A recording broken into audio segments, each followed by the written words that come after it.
Menteri Agama Nasruddin Umar menjelaskan kapasitas manusia di bumi mengemban dua peran utama, yakni sebagai hamba sekaligus pemimpin. Kedua peran tersebut tidak akan berjalan ideal tanpa adanya dukungan lingkungan alam yang sehat.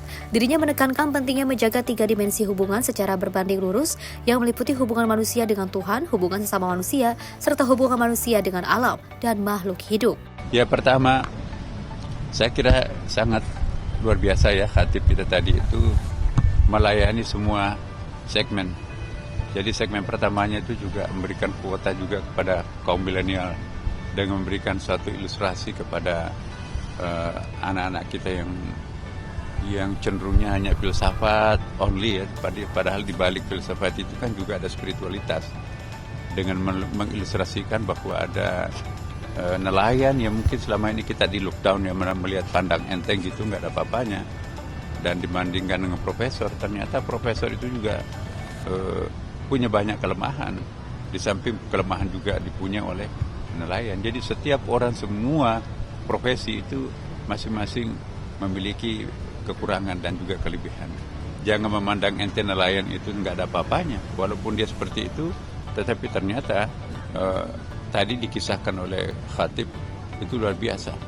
Bahkan justru profesor itu mengakui kehebatan seorang nelayan. Pesan soal lingkungannya, Pak? Nah, yang kedua, soal lingkungan tadi itu ya, kita menjadi seorang saleh itu bukan hanya diukur ketaatan saja, tetapi ketaatan itu harus diwujudkan dalam bentuk menyehatkan lingkungan, ya. Karena kita nggak mungkin bisa menjadi sempurna sebagai hamba kalau lingkungan kita itu rusak. Tidak bisa juga menjadi khalifah yang ideal kalau kita juga lingkungannya tidak mendukung. Jadi kapasitas manusia itu ada dua, khalifah dan sebagai abid.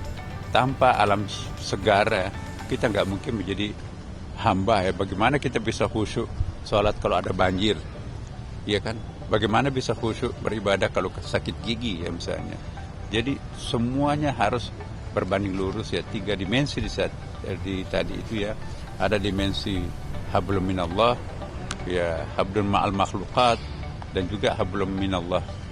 Jadi hubungan kita dengan Tuhan, alam semesta, dan manusia. Jadi itulah ekoteologi. Memang kita kasih judul seperti itu supaya nanti bagaimana membangkitkan kesadaran kolektif dalam masyarakat bahwa alam ini jangan hanya dijadikan semacam objek saja, tapi harus dianggap juga sebagai subjek dan sekaligus objek. Karena tanpa alam semesta kita nggak mungkin sempurna menjadi manusia yang ideal ya kan. Dari Jakarta, Fahrizal Albar Amin, Simpo TV melaporkan.